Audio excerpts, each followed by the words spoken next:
no communication, and if she passed, they would be in love forever.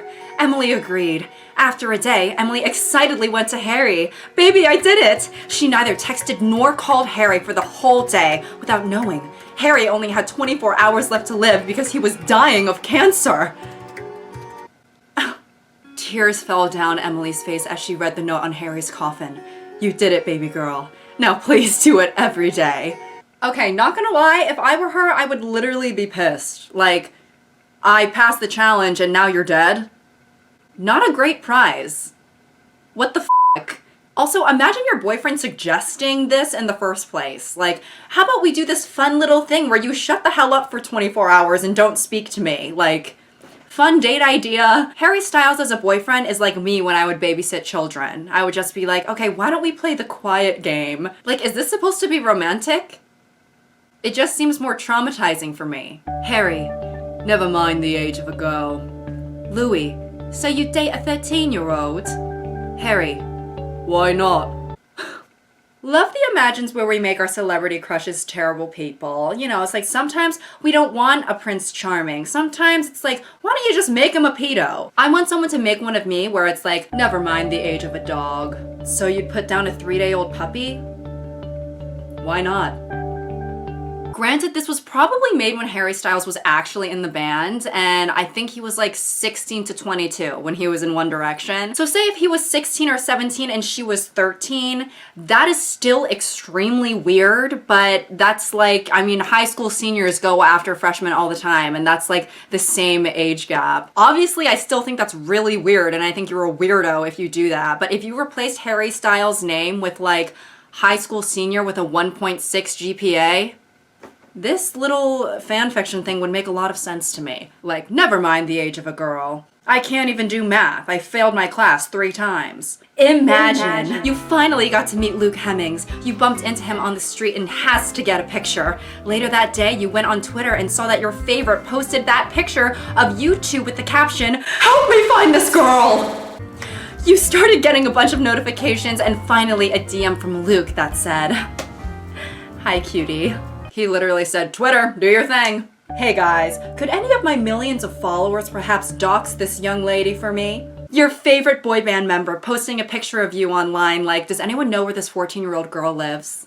What school does she go to? What hospital was she born at? I mean, it almost sounds like she's missing or something. Like, help me find this girl. Oh my god, like, you know what it reminds me of? Stop scrolling, my mom is missing and I need your help. So this one is like a text conversation, very immersive. Luke? Babe, where are you? Answer me. Please. Where are you? Luke! This isn't funny anymore. Answer me. Hey, here's Michael. I'm sorry, but Lucas had an accident. ... He's in the hospital. ... Would be great if you could come. ... OMG, really? This can't... And then it cuts off. Obsessed with the, ... would be great if you could come. It seems so passive-aggressive.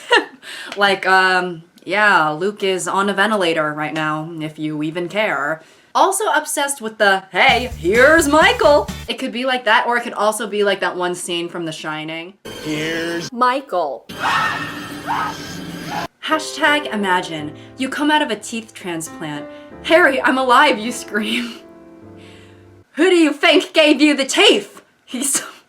Oh my god. He says, smiling. This is simply a classic, okay? If you have never seen this before, I feel honored to be the one to bestow it upon you, okay? This should be up there with The Great Gatsby and Moby Dick. The only thing that could make this funnier is if, like, we were not Harry Styles' girlfriend in this scenario. Imagine just going to the dentist, you know, as a normal civilian to get your teeth transplant as one does, and then you wake up from the operation and you see this man standing in the room with you and you're like, is that fucking Harry Styles? Like, just the thought of waking up from surgery and then seeing a buck-toothed Harry Styles standing in the corner like, wakey wakey, beans, toast and bakey. Oh my god, I'm so sorry. I really am. Like, I know a British person is watching this and they're like hiring a hitman to come and kill me. You shut the door and Luke sat down with you still in his arms. Luke, why are you so smiley, baby? Emily, you're just so cute. Luke, shut up. He giggled and blushed. You shook your head and he smiled. Why? Emily, why what? You stroked his hair back. Luke, why me? Why? Emily, you know why you blushed. Luke, I just like to hear you say it. Emily, I'll say it if I get a kiss. He nodded. Emily, I love you. He crashed his lips to yours, pulling you on top of him laying down. Okay, so the only reason I included this one is because, you know, when people in fan fictions, right, and their lips crashed upon each other and this or that, I'm like, okay, first of all, ow. Like, crashed? What are you talking about, crashed? Like, are we talking, like, crashing waves upon the seashore? Are we talking, like, you know, an 18-wheeler flooring it into a brick wall? Like, maybe it's just my personal preference, but when they're like, their teeth crashed together and their tongues were fighting for dominance like anacondas wrestling over a chinchilla, I'm like, that does not sound pleasant to me. It's like one makeout session from a fanfiction and your two front teeth are gonna be chipped. Your lip is gonna be split. Your septum got deviated. It's like, if you keep crashing your face into mine, I might have to take up Harry on that teeth transplant. Imagine you are hanging with the boys when you start to have a pillow fight. You throw a pillow at Zane, laughing because it was funny. He stops and looks at you, disgusted. You f***ing bitch, he yelled before beating you with the pillow. You die. Aw. Imagine Ashton spotting you in the crowd and not being able to take his eyes off you. You're sitting there thinking, oh my god, he must be staring at me because I'm so beautiful and he wants to take me backstage so that we can crash lips. And meanwhile, it's just like, you have something in your teeth. Or maybe he's not staring at you because you're beautiful. Maybe it's because you're like super busted, you know?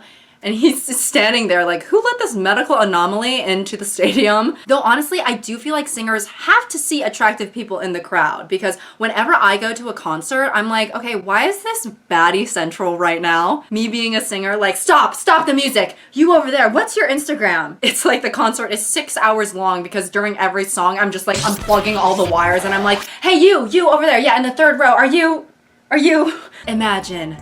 Emily, I can't believe that you're going to prom with that nerd, one of your friends complains. By nerd, she means Luke Hemmings. Yeah, he's a bit nerdy, but you decided to give him a chance. He has a huge crush on you, and you didn't want to say no to him when he asked you to go to the prom with him. Jess, stop it already. Besides, he said that he's gonna wear something better than he usually does. This is the first Imagine that I've personally seen that makes the celebrity look like a complete loser. Like, imagine, your celebrity crush has no riz and dresses like shit and you take pity on him. I feel like if I were a celebrity, I think I would look at the Imagines in the fan, well, I don't think, I know.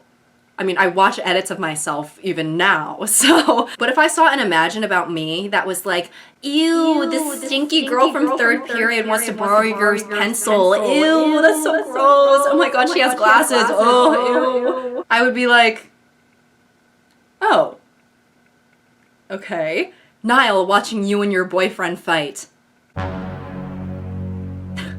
What is this hidden footage ass picture?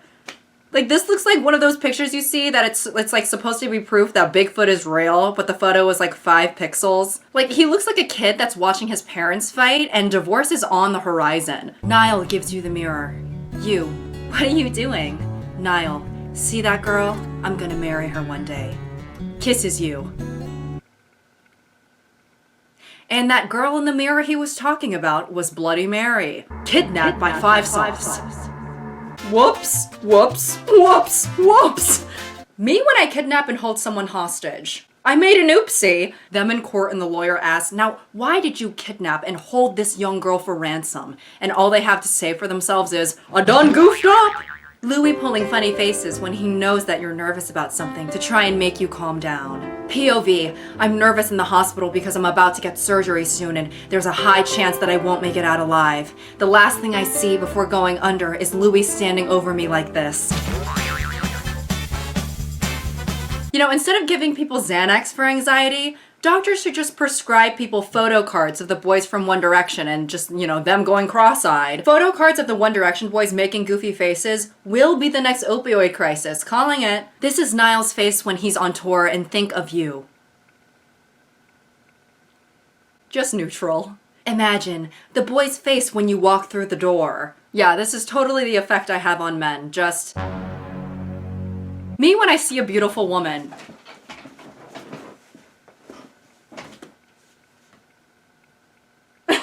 First of all, the first two's facial expressions look like I just